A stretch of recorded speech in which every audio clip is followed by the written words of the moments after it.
प्रणाम। मेरा नाम प्रेरणा है। मैं विक्रमशिला IAS कोचिंग इंस्टीट्यूट 14 वीघा ऋषिकेश की छात्र हूँ। आज मैं आपके समक्ष संघ तथा राज्य के मध्य संबंध के बारे में कुछ जानकारी प्रस्तुत करना चाहती हूँ। संविधान में अनुच्छेद 1 में यह कहा गया है कि भारत अर्थात इंडिया राज्यों का संघ होगा, अर्थात भारत मूल्यतः संघीय प्रणाली वाला देश है। इसके आगे संघ तथा राज्य के मध्य संबंधों के बारे में बात करें तो सर्वप्रथम विधायी संबंध। संघ तथा राज्य के मध्य विधायी संबंध का प्रावधान भाग 11 के अनुच्छेद 1 में भाग 11 के अध्याय 1 में अनुच्छेद 245 से 255 तक किया गया है।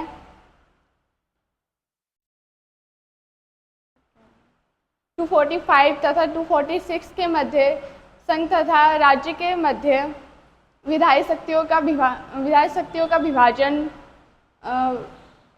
का उल्लेख किया गया है, जबकि 247 में संसद को सात सूची के विषय में संबंधित विधि पर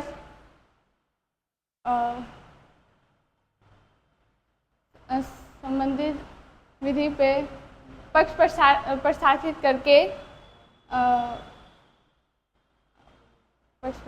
करके अतिरिक्त न्यायालय की स्थापना करने का अधिकार प्राप्त किया गया है। अनुच्छेद 248 के अंतर्गत अपशिष्ट शक्तियों का संसद की अपशिष्ट शक्तियों का उपयोग का उल्लेख किया गया है। अनुच्छेद 249, 250, 252, 253 के अंतर्गत कुछ विशेष परिस्थितियों में संसद को राज्य सूची के विषय पर विधि बनाने की शक्ति का प्रयोग किया गया है। विधायी शक्तियों का विभाजन। भारतीय संविधान में संघ तथा राज्य के मध्य विधायी शक्तियों का विभाजन दो आधार पर किया जाता है। राज्य क्षेत्र के आधार पर अनुच्छेद 245 तथा विषय के आधार पर अनुच्छेद 246। राज्य क्षेत्र के आधार पर विभाजन। संविधान के अनुच्छेद 245 के अंतर्गत संघ तथा राज्य के मध्य विधायी शक्तियों का विभाजन राज्य क्षेत्र के आधार पर किया जाता है। इसमें यह बताया गया है कि संसद को संपूर्ण भारत के किसी भी क्षेत्र तथा भाग पर विधि बनाने की शक्ति है। अनुच्छेद 246(4) के तहत राज्य क्षेत्र का ऐसा भाग जो किसी राज्य क्षेत्र के अंदर नहीं आता है, उसके संबंध के विषय में विधि बनाने की शक्ति केवल संसद को प्राप्त है। अनुच्छेद 248 के तहत अपशिष्ट शक्तियाँ भारत में संसद को प्राप्त है। क्षेत्रीय सामीप्य सिद्धांत, इसे समवर्ती सिद्धांत भी कहा जाता है। इसके अंतर्गत यह कहा गया है कि राज्य विधानमंडल अपने राज्य तथा उसके किसी भी भाग के लिए विधि बना सकती है, परंतु राज्य के बाहरी क्षेत्र अर्थात दूसरे राज्य क्षेत्र के लिए विधि नहीं बना सकती। परंतु इसमें यह अपवाद है कि इसके अनुसार राज्य विधानमंडल द्वारा बनाए गए विधि दूसरे राज्य क्षेत्र में लागू की जा सकती है, यदि विधि बनाए गए राज्य तथा विधि उस विषय वस्तु में कोई समुचित संबंध हो। इसे क्षेत्रीय सामीप्य सिद्धांत या क्षेत्रीय समवर्ती सिद्धांत कहा जाता है।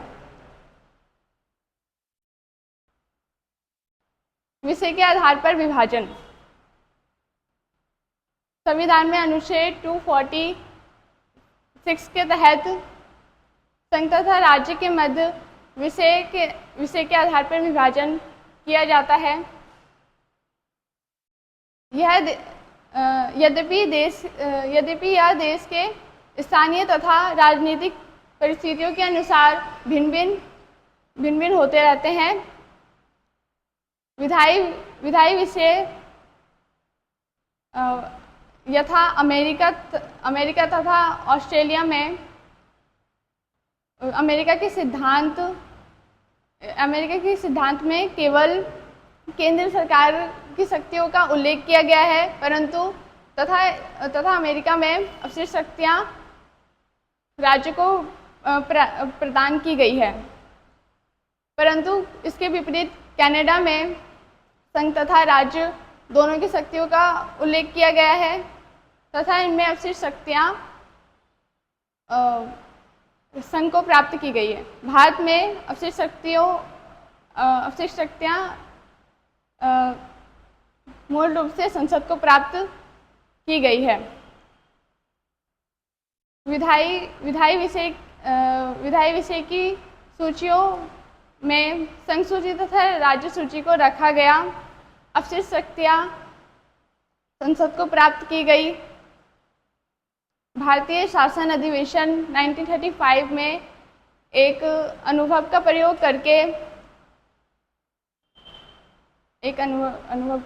करके विधायी विषय को 3 सूचियों में बांटा गया: संघ सूची, राज्य सूची तथा समवर्ती सूची। भारत के संविधान में इस अधिवेशन को 3 प्रणाली वाले सूचियों में सम्मिलित किया गया एवं अपनाया गया।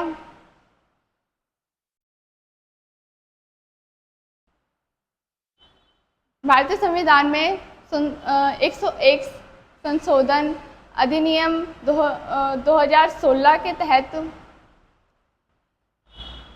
246 का को जोड़ा गया।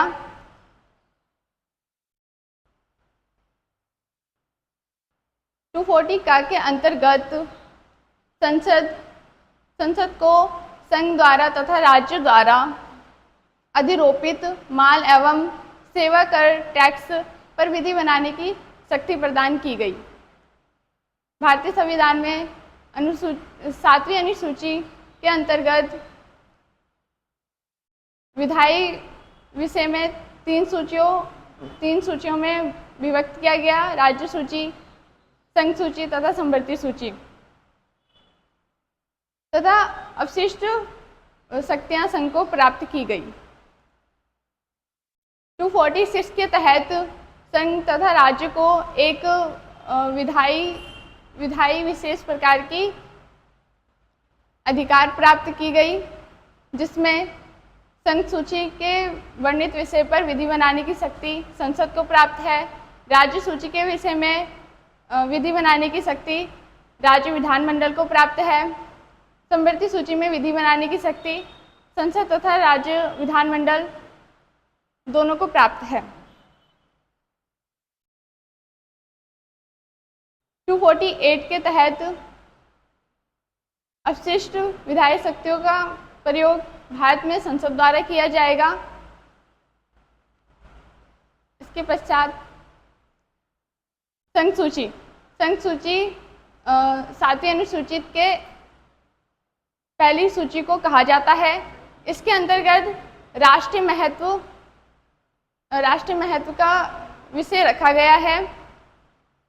संघ सूची के अंतर्गत 97 विषय थे, लेकिन जुड़ाव एवं घटाव के पश्चात वर्तमान समय में गणना की दृष्टि से 100 विषय हैं। संघ सूची के वर्णित विषय पर विधि बनाने की शक्ति केवल संसद को प्राप्त है। राज्य सूची 7वीं अनुसूची के अनुसूची 2 को राज्य सूची कहा जाता है। इसके अंतर्गत स्थानीय महत्व के विषय को रखा गया है। 7वीं अनुसूचित में 66 परिविष्टियां हैं तथा वर्तमान समय में गणना की दृष्टि से 61 परिविष्टियां हैं, परंतु इसकी परिविष्टि की संख्या 66 ही रहेगी। राज्य सूची पर विधि बनाने की शक्ति राज्य विधानमंडल को है, परंतु कुछ परिस्थितियां जैसे अनुच्छेद 249, 250, 252, 253 के तहत संसद राज्य सूची के विषय पर विधि बना सकती है। समवर्ती सूची। समवर्ती सूची 7वीं अनुसूची के सूची 3 को कहा जाता है। इसके अंतर्गत स्थानीय तथा राष्ट्रीय दोनों महत्व के विषय को रखा गया है। भारतीय संविधान में इसका समावेश ऑस्ट्रेलिया के संविधान से लिया गया है। समवर्ती सूची पर विधि बनाने की शक्ति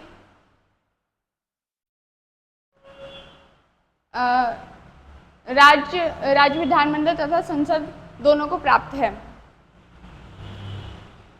भारत में 42 संशोधन के अनुसार समवर्ती सूची में 20 का के तहत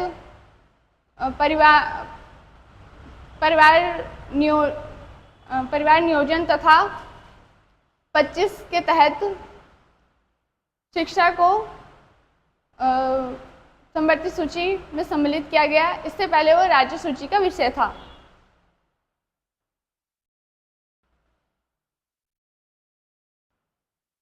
अवशिष्ट विधायी शक्तियां। भारतीय संविधान में अनुच्छेद 248 के तहत अवशिष्ट विधायी शक्तियों का उल्लेख किया गया है। यहाँ अवशिष्ट विधायी शक्तियों का अर्थ ऐसे विषय पर विधि बनाने से है जिसका उल्लेख 7वीं अनुसूची की किसी सूची में नहीं किया गया है। भारत में अवशिष्ट शक्तियाँ संसद को प्राप्त है। अमेरिका तथा ऑस्ट्रेलिया में अवशिष्ट शक्तियाँ राज्य को प्राप्त है तथा इसके विपरीत कनाडा में अवशिष्ट शक्तियाँ संघ को प्रदान की गई है। भारतीय संविधान अधिवेशन में अवशिष्ट शक्तियाँ गवर्नर जनरल में निहित की गई थी। अनुच्छेद 246(4) के तहत भारत राज्य क्षेत्र का ऐसा भाग जो किसी राज्य क्षेत्र के अंतर्गत नहीं आता है उसके संबंध के विषय में विधि बनाने की शक्ति संसद को प्रदान की गई है, चाहे वो किसी भी सूची का हो। राज्य सूची पर विधि बनाने की शक्ति। भारतीय संविधान में कुछ ऐसी परिस्थितियां हैं, कुछ विशेष परिस्थितियां हैं जिनमें संसद को राज्य सूची के विषय पर विधि बनाने की शक्ति प्राप्त हो जाती है। पहला, राष्ट्रीय हित। संविधान के अनुच्छेद 249 के अंतर्गत राज्यसभा के उपस्थित तथा मतदान करने वाले सदस्य के 2/3 बहुमत से यदि यह प्रस्ताव पारित करे कि राज्य सूची का अमुक विषय राष्ट्रीय महत्व का है तो संसद उस विषय के संबंध के संकल्प में प्रवृत्त रहने तक संपूर्ण भारत तथा उसके किसी भी भाग के लिए विधि बना सकती है। राज्यसभा द्वारा पारित किया गया यह संकल्प अधिकतम 1 वर्ष की अवधि के लिए प्रवृत्त में रहता है, परंतु राज्यसभा में उपस्थित तथा मतदान करने वाले सदस्य के 2/3 बहुमत से प्रत्येक वर्ष 1 वर्ष की और अवधि के लिए इसे बढ़ाया जा सकता है। परंतु संसद द्वारा बनाई गई विधि संकल्प के प्रवृत्ति में ना रहने पर 6 माह की समाप्ति के बाद प्रवृत्ति में नहीं रहेगा। दूसरा, आपातकाल की उद्घोषणा। संविधान के अनुच्छेद 250 के अंतर्गत राष्ट्रपति के द्वारा आपातकालीन घोषित करने के पश्चात संसद को राज्य सूची के वर्णित विषय पर विधि बनाने की शक्ति प्राप्त हो जाती है। परंतु संसद द्वारा राज्य सूची के वर्णित विषय पर बनाई गई विधि आपातकालीन के 6 माह के पश्चात परिवर्तन में नहीं रहेगा। तीसरा, राज्यों की सहमति। संविधान के अनुच्छेद 252 के अंतर्गत 2 या 2 से अधिक राज्य यदि 2 या 2 से अधिक राज्य के विधानमंडल संकल्प पारित कर संसद से यह अनुरोध करे कि वह राज्य सूची के वर्णित विषय पर विधि का निर्माण करे तो संसद राज्य सूची के वर्णित विषय पर विधि का निर्माण कर सकती है। उल्लेखनीय है कि संसद द्वारा राज्य विधानमंडल के अनुरोध पर राज्य सूची के वर्णित विषय पर बनाए गए कानून को संशोधित या निश्चित करने का अधिकार केवल संसद को है, न कि राज्य विधानमंडल को। ज्ञातक है कि राज्य विधानमंडल के द्वारा संविधान के परिवर्तन के बाद अब तक केवल 2 वर्णित विषय पर विधि बनाने का अधिकार संसद को प्राप्त हुआ है। 5 राज्य, जिनमें मुंबई, उड़ीसा, पंजाब, उत्तर प्रदेश, मध्य प्रदेश, 1953 में संपदा शुल्क के ऊपर कानून बनाने के लिए, 8 राज्य, जिनमें आंध्र प्रदेश, मुंबई, महाराष्ट्र, उड़ीसा, उत्तर प्रदेश, अहमदाबाद, पेप्सू तथा सौराष्ट्र सम्मिलित थे। 1955 में पुरस्कार प्रतियोगिता के ऊपर कानून बनाने के लिए। चौथा, अंतर्राष्ट्रीय संधियां करार। संविधान के अनुच्छेद 253 के अंतर्गत यदि संसद किसी के साथ भी किसी संधीय करार का कार्यान्वयन हेतु भारत के संपूर्ण या उसके किसी भी भाग के लिए विधि का निर्माण बिना किसी राज्य सूची की सहमति के कर सकता है, चाहे वह विषय राज्य सूची का हो या ना हो। 5वां, राज्यों में संवैधानिक तंत्र की विफलता। यदि किसी राज्य में संवैधानिक तंत्र की विफलता हो जाए, तब राष्ट्रपति की घोषणा के द्वारा यह घोषित किया जाता है कि राज्य विधानमंडल की शक्ति संसद द्वारा प्रयोग की जाएगी। 6, अनुच्छेद 246(4) के तहत भारत के राज्य क्षेत्र का ऐसा भाग जो किसी राज्य क्षेत्र के अंतर्गत नहीं आता है, उसके संबंध में किसी भी विषय पर विधि बनाने का अधिकार संसद को प्राप्त है, चाहे वह विषय राज्य सूची में प्रगणित विषय क्यों ना हो। इसके पश्चात प्रशासनिक संबंध।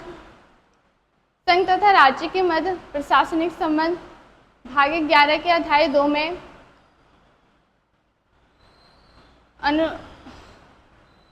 आर्टिकल 256 से 263 तक किया गया है।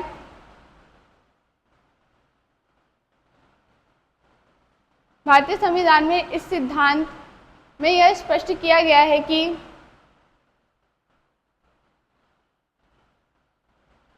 जिस विषय पर राज्य विधानमंडल विधि बनाएगी, उस पर राज्य विधानमंडल का अधिकार होगा, वह नियंत्रण होगा, एवं जिस विषय पर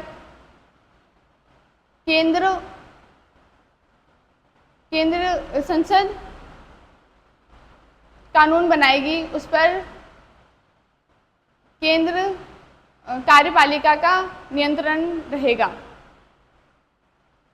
भारत में संघ तथा राज्य के मध्य प्रशासनिक संबंध को 2 वर्गों में बांटा गया है। पहला, राज्य के ऊपर संघीय नियंत्रण वाले उपबंधों में, तथा दूसरा, राज्य में परस्पर समन्वय स्थापित करने वाले उपबंधों में। संघीय नियंत्रण करने वाले उपबंध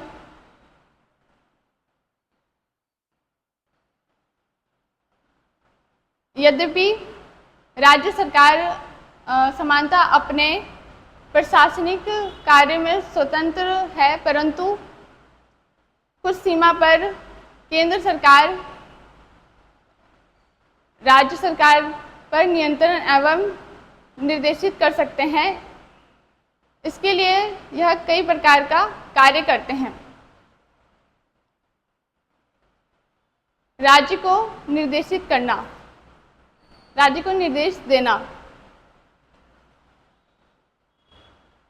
केंद्र द्वारा राज्य को कुछ परिस्थितियों में निर्देशित व कुछ उद्देश्य के लिए निर्देश किया जा सकता है। अनुच्छेद 256 के अंतर्गत केंद्र द्वारा बनाए गए कानून तथा राज्य में विद्यमान कानून का पालन करने के सुनिश्चित करने के लिए केंद्र द्वारा राज्य को निर्देश दिया जा सकता है। अनुच्छेद 257 के अंतर्गत प्रत्येक राज्य कार्यपालिका अपनी शक्ति का प्रयोग इस प्रकार करेगा कि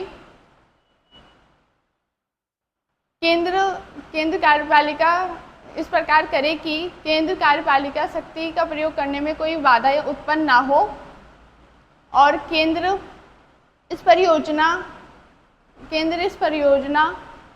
हेतु राज्य को आवश्यक निर्देश प्रदान करेगा। अनुच्छेद 239 के अंतर्गत ऐसी योजना बनाने तथा उसे कार्यान्वित करने के लिए केंद्र द्वारा राज्य को निर्देश दिया जा सकता है जो अनुसूचित जनजाति के कल्याण के लिए आवश्यक हो। अनुच्छेद 250 के अंतर्गत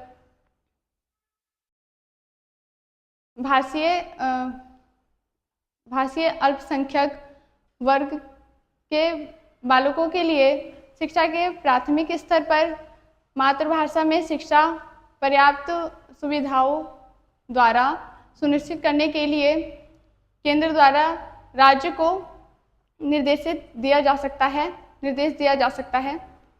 अनुच्छेद 351 के अंतर्गत हिंदी भाषा के विकास के लिए केंद्र के द्वारा राज्य को निर्देश दिया जा सकता है। अनुच्छेद 253 के अंतर्गत जब राष्ट्रपति की उद्घोषणा प्रवर्तन में हो तब केंद्र द्वारा राज्य को निर्देश दिया जा सकता है कि वह अपनी कार्यपालिका की शक्ति किस रीति में प्रयोग करना चाहेगा।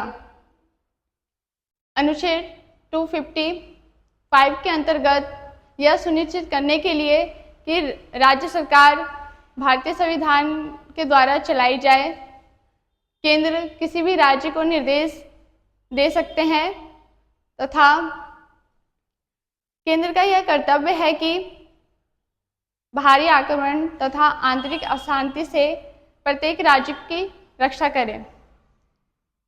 अनुच्छेद 256 के तहत